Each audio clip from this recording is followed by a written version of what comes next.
This talk is primarily going to be from the content of my first book, Babylon Rising, and the first shall be last, following more or less the chapter outline that you see here. Those are the chapters of the book. I talked about the Genesis 6 experiment in the last talk, so we won't talk about that in this one. The ones you see highlighted in red are the bullet points we're going to go over. We got a high-level overview for this lecture, with the exception of chapter 5, which is a longer talk that's in the book and in the DVD. And on the bullet point, the man of many names, I'm just going to basically summarize it by saying, to kind of reiterate what we talked about in the previous session, at the Tower of Babel, the whole world's gathered together under the leadership of Nimrod, and their goal was to build a tower to get into heaven and to kill God.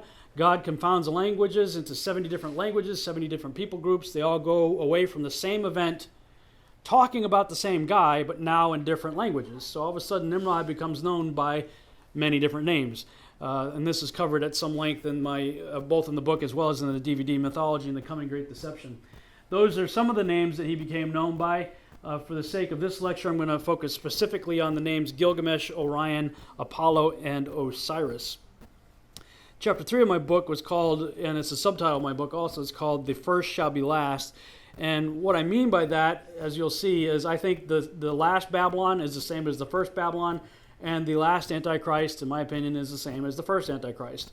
And I'll explain why. So let's talk about identifying the beast. All right, we see in Revelation chapter 17, verses 8 through 11, the beast that thou sawest was and is not and shall ascend out of the bottomless pit. Where does the beast come from?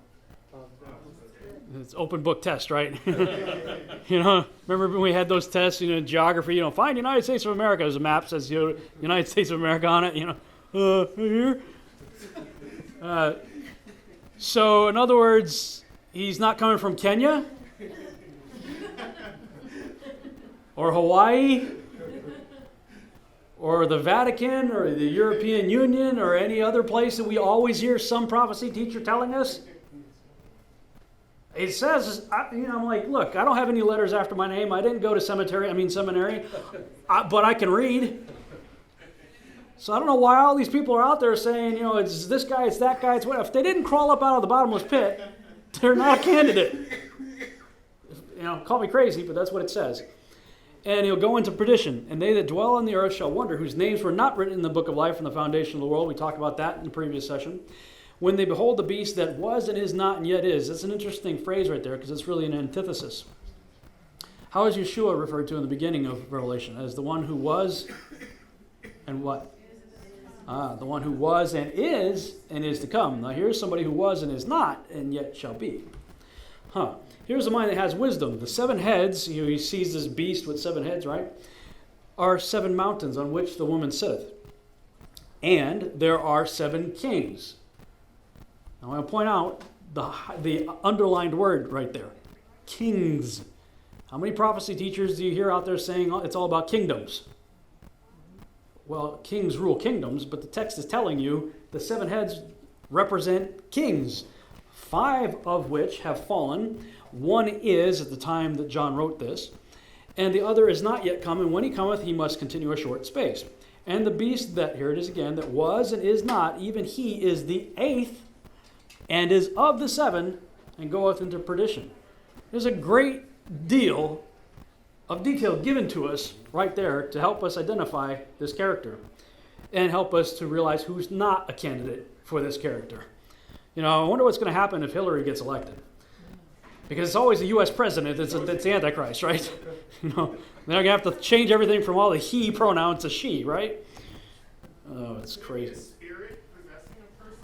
Some people go that route. I'm going to go more literal route for the purpose of this presentation. The Greek word translated into English as kings is basileus. Strong's Concordance 935 defines that word as, it's a noun, masculine, basileus, a king, a ruler, an emperor. In other words, an individual, a person. Note that John did not use the closely related Greek word basileia, Strong's number 932, which means kingship, sovereignty, essentially the place where kings rule, i.e. kingdom. Talking about people. Now I said 5 of these individuals have fallen. So the part that I'm going to go through right now, I got to credit an individual named Peter Goodgame. He was the first person that sort of pointed me into this line of thinking. He wrote a book called the Giza Discovery. which you can read for free online. If you just Google the Giza Discovery, I think it's still on his website, redmoonrising.com, I believe is his website.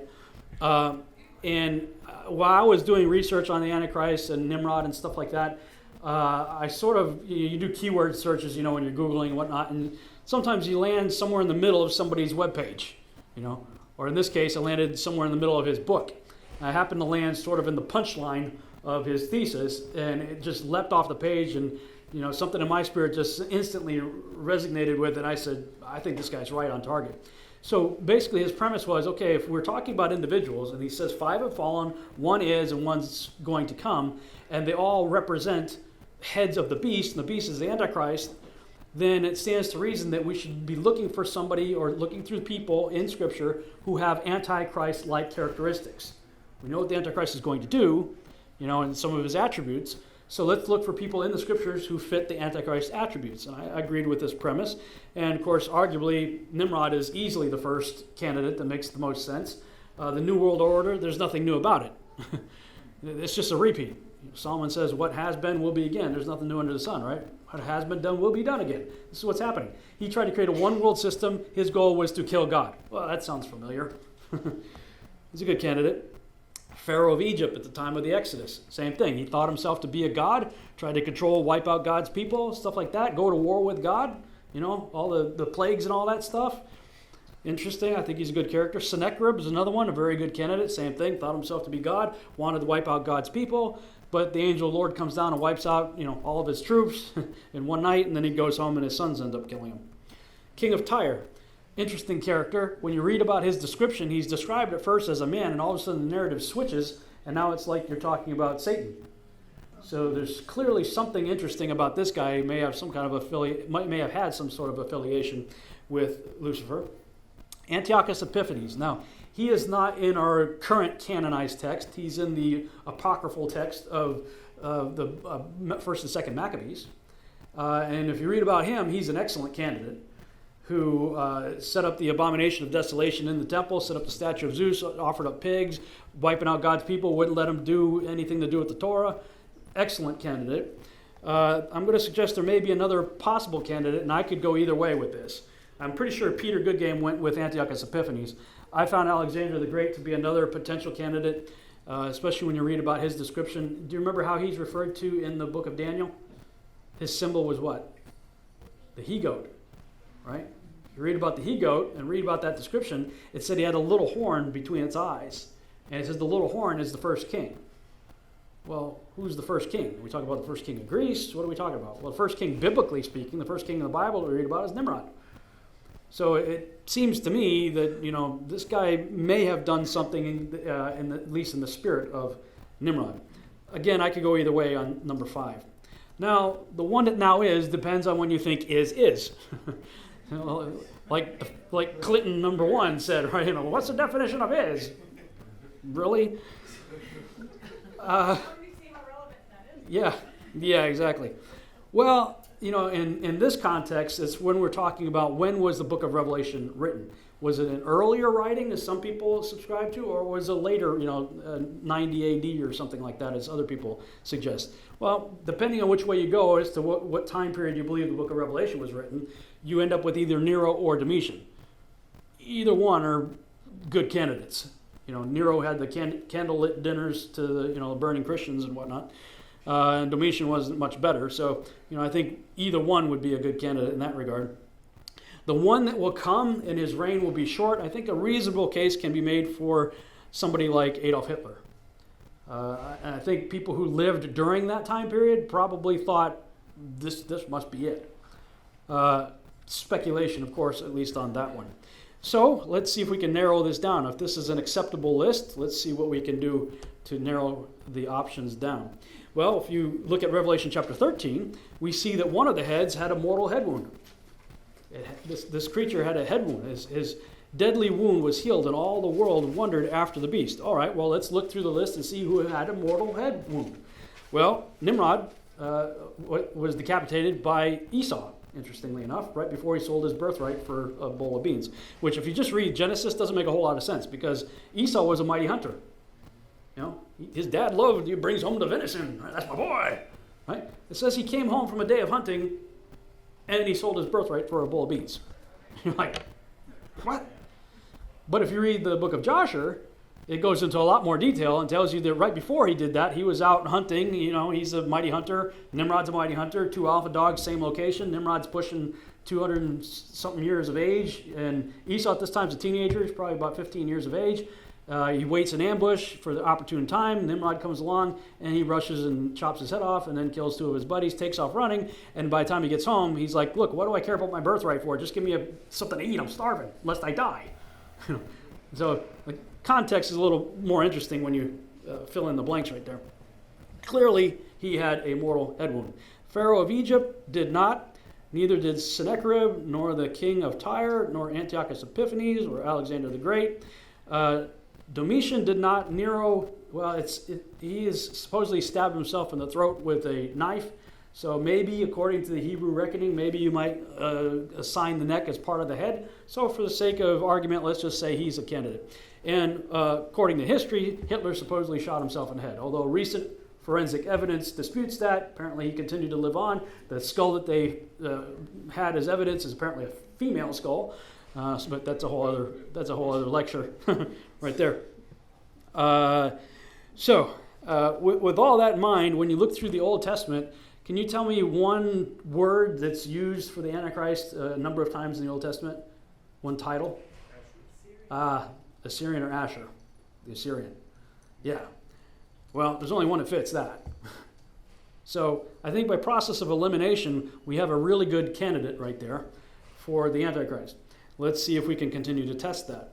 Well, in Revelation 13, it continues, verse 4, "And they worshiped the dragon which gave power unto the beast, and they worshiped the beast, saying, Who is like unto the beast? Who is able to make war with him?" They're like, wow, look at this guy. He was dead, he had a head wound, he's raised from the dead, he was something really impressive. Who's like him? Interestingly enough, and there's a quote from the Epic of Gilgamesh. Again, Gilgamesh is one of the names that I showed you earlier that Nimrod became known by. "Who can compare with him in kingliness? Who can say, like Gilgamesh, I am king?" Not exact, but it conveys the same thought process. Who is like this guy? Well, let's continue to test it. Comparing Nimrod with Jesus or Yeshua. Well, we know that Yeshua was the Son of God, right? Well, Gilgamesh was said to have been 1/3 man and 2/3 God. What's 2/3 of 100? 66.6666666%. That's interesting. 1/3 man. Well, man is a carbon-based organism. Carbon consists of 6 electrons, 6 neutrons, 6 protons. So just by default, man in general, the number of man would be 666 by the carbon molecule anyway. So there's 2 interesting coincidences right there. Osiris was one of his other names. That's how he was known in the land of Egypt. He was one of the only other gods of antiquity besides our God, the God of Abraham, Isaac, and Jacob, who was referred to consistently as the King of Kings and Lord of Lords. Osiris, Mithra, Tammuz, and several others, their symbol is a cross. In this case, the Ankh, and the hoop and the Ankh right there represents resurrection in the Egyptian mindset. All throughout antiquity, all of the dying and resurrecting sun gods that were born on December 25th, right?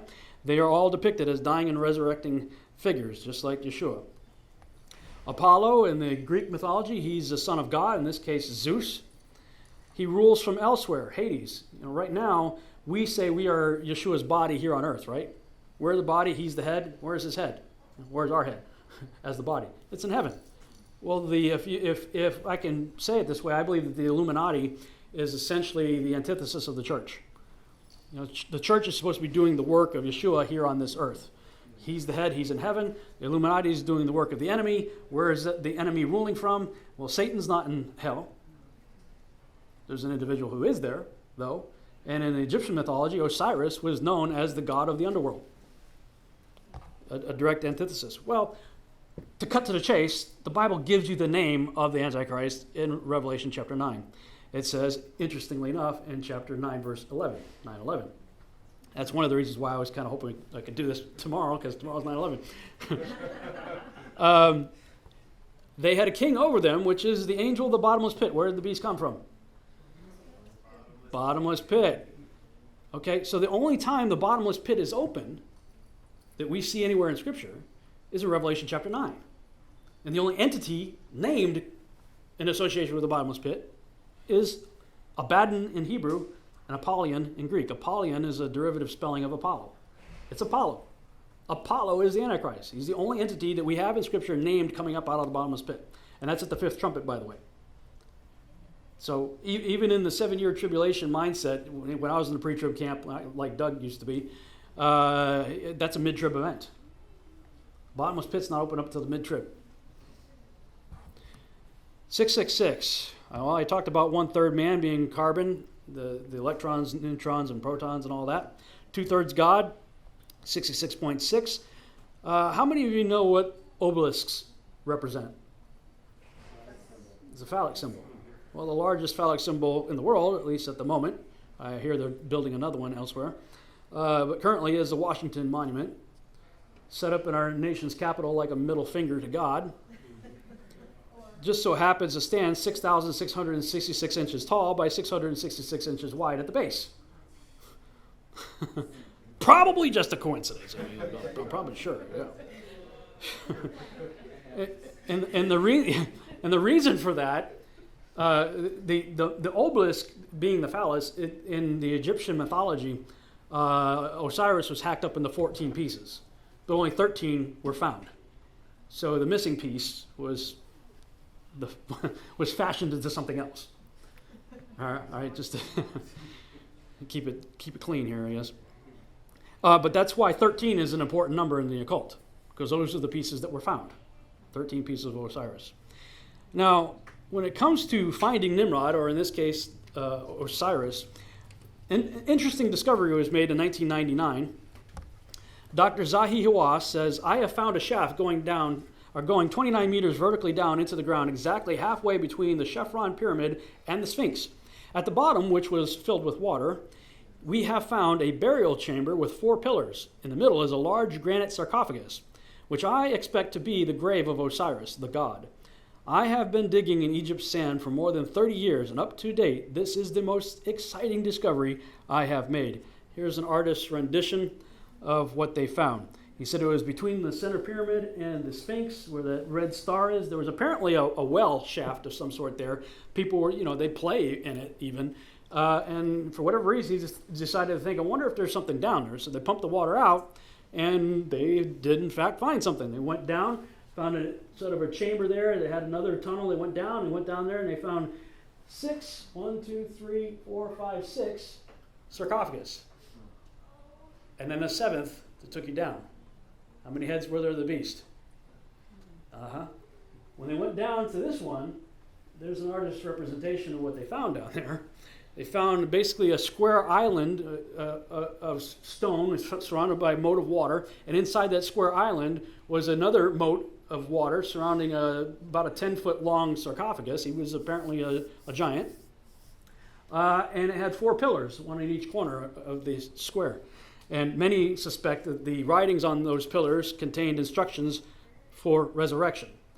There's a lot of reason to believe this may have been designed as a resurrection chamber. Now, apparently, somebody, for whatever reason, either got scared, nervous, or whatever, but they destroyed those 4 pillars, which may be actually a good thing. But they destroyed those 4 pillars. Now, was there a body in the sarcophagus? Well, when they drained the water out, the sarcophagus lid was actually open, and there was a body in it. But everybody that studied it agreed that nobody believed that it was Osiris. What appears to have happened is, and this is speculation, is that this may have been considered a resurrection chamber, and somebody hoping to be resurrected or whatever was likely loaded in there, and it didn't work. But they found a body in there, and many people they don't believe that it was Osiris. Well, then there was another interesting discovery. In 2003, April 2003, the tomb of Gilgamesh was found. And in this case, they found a very interesting, very large body that was apparently extremely well preserved. This is April of 2003. We set up the military occupation phase in Iraq the following month, coincidentally. Right after they find the tomb of Gilgamesh, they find this body. Apparently the reports come back that it's in a very well-preserved state, and their primary objective was to extract DNA. And the first things our troops did after we set up the military occupation phase was raid the Museum of Baghdad. And 170,000 items were reported stolen. Most of them were returned, but of the 3,000 items that were not returned, the items that were logged that were missing were all cuneiform tablets and things dealing with resurrection and the afterlife. Probably just a coincidence.